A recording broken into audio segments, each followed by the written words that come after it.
Tonight, you're going to sleep with millions of tiny creatures. They've been living inside your mattress for years. They eat your dead skin, and you've been feeding them every single night. The strange part is, most people will keep sleeping on the same mattress tonight after hearing all of this. Let's start with the creepiest part. Dust mites. You can't see them, but your mattress is home to millions of them, not on top, inside, living deep in every layer all year round. Scientists have found that a single mattress can host anywhere from thousands to millions of them at once, depending on how old it is.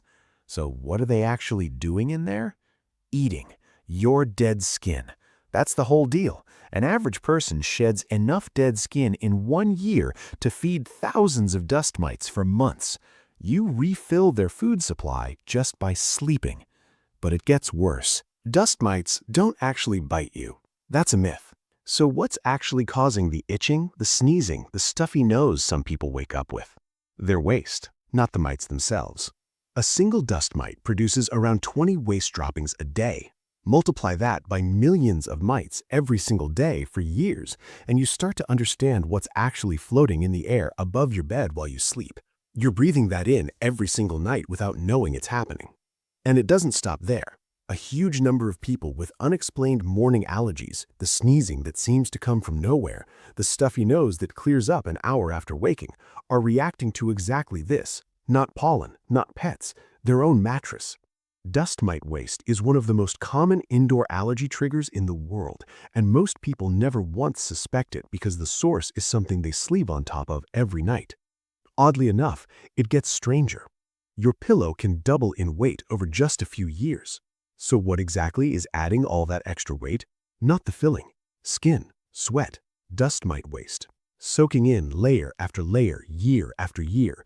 Most of it never fully washes out, even if you wash the pillowcase every week, because the pillowcase only protects the surface, not what's already worked its way deep inside. So that pillow that feels completely normal to you might weigh almost twice what it did the day you bought it. Same size, same shape, twice the weight. And it's not just the pillow. Your mattress can absorb hundreds of liters of sweat over its lifetime. Hundreds. From one person. An adult sweats roughly half a liter every night, even in a cool room, even without noticing it. Over 10 years, that's thousands of nights, all soaking into the same few inches of foam and padding. Here's a question you've probably never thought to ask.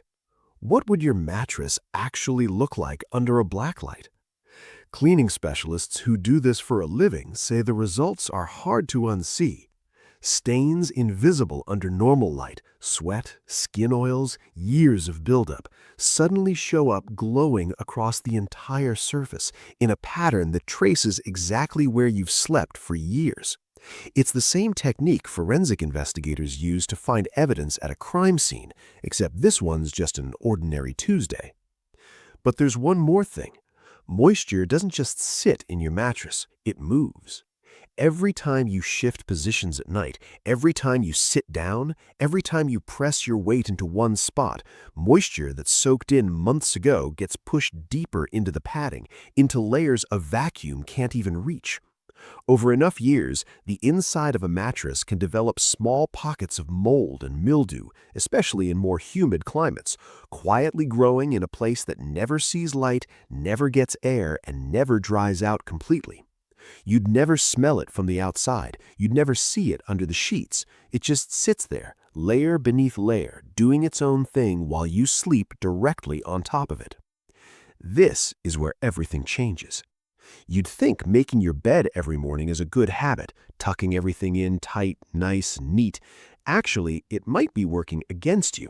While you sleep, your body releases moisture. Make your bed right away, and you trap that moisture inside the sheets before it ever dries out.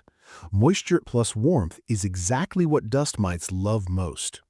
Some experts recommend leaving your bed unmade for 20 minutes after you wake up, just to let it air out first.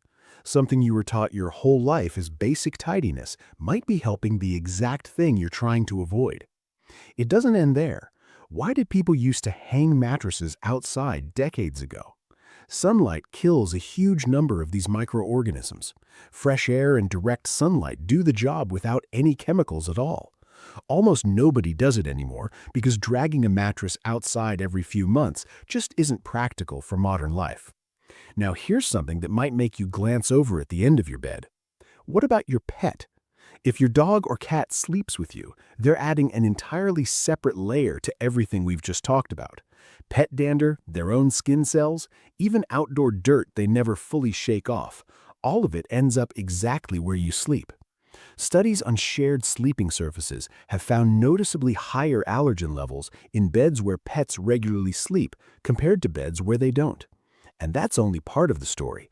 Kids' mattresses are actually worse in one specific way. Children shed skin cells faster than adults because their skin regenerates more quickly while they're growing, which means a kid's mattress can build up a dust mite population even faster than an adult's, even though it looks and smells completely clean on the surface.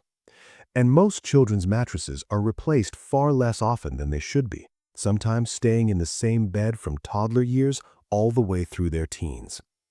If you've ever bought anything secondhand, here's something worth knowing. Every night the previous owner slept on that mattress, their skin, their sweat, their dust mites, they're still there. So how long should you actually keep one? Sleep specialists generally recommend replacing a mattress every 8 years, not because it wears out structurally, but because of exactly everything we've been talking about. By year 8, a mattress can weigh significantly more than the day it was bought, purely from years of invisible buildup. Think about hotels for a second. Ever wonder why they replace mattresses far more often than you replace yours at home? It's volume. Hundreds of different people sleeping in the exact same bed night after night. Everything we just talked about builds up incredibly fast. Which makes you wonder about your own mattress, the one you've had for years, never replaced, quietly building the exact same thing, just slower. Hospitals know this problem exists. That's why hospital mattresses aren't made like yours. They're sealed with waterproof covers so sweat and body fluids never soak into the foam underneath. Your mattress at home has no protection like that. Now let's go back further than you'd expect. What did people actually sleep on before modern mattresses existed? For most of human history, beds were stuffed with straw, hay, feathers, or leaves replaced only when they became too flattened or infested to use. Historical accounts describe entire households dealing with bedbugs and lice as a completely normal part of life. Not an emergency, just something you lived with and dealt with as best you could. In a strange way, we haven't solved the problem of hidden things living in our beds. We've just made them small enough and quiet enough that we've stopped noticing them at all. There's one more thing, though. Astronauts. Astronauts in space genuinely don't have this problem at all. No dust mites whatsoever. Why not? Because dust mites need gravity to survive, and the warm, moist environment a normal mattress creates over time. In space, with essentially no gravity and a completely different air system, that whole ecosystem simply can't exist, which means an astronaut's sleeping bag floating in zero gravity might genuinely be cleaner than your bed is right now, right here on Earth, tonight. So why doesn't any of this feel disgusting while it's happening? Why does your bed still feel like the coziest, safest place in your entire house? Because you can't see any of it. It's completely invisible to the naked eye. Your brain has no way of knowing this is happening beneath the surface, so it never registers your bed as dirty. Clean sheets on top, and everything looks fresh, even while all of this quietly builds up underneath, year after year. Here's one more thing almost nobody does: vacuuming your mattress. Every few months, running a vacuum over it pulls out far more than you'd expect from something that looks perfectly clean already. So what do you actually do with all of this? Washing your sheets once a week in hot water makes a real difference, since heat is one of the few things that reliably kills dust mites. A washable mattress protector creates a physical barrier, so skin and sweat never even reach the mattress itself. Letting your bed air out for 20 minutes before making it lets moisture escape instead of getting sealed in. Vacuuming your mattress every couple of months removes a layer of buildup you'd otherwise never touch. Rotating your mattress every few months spreads out the wear and the moisture instead of letting it concentrate in the exact same spot night after night. And swapping your pillow every year or two, even if it still feels fine, keeps it from turning into that doubled weight problem we talked about earlier. None of this is complicated. None of it requires throwing anything away tonight. You just have to remember one thing.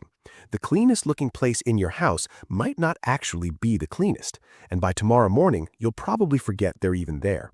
And tonight, you're going to lie right back down on top of everything we just talked about, exactly like you do every single night. Sleep well.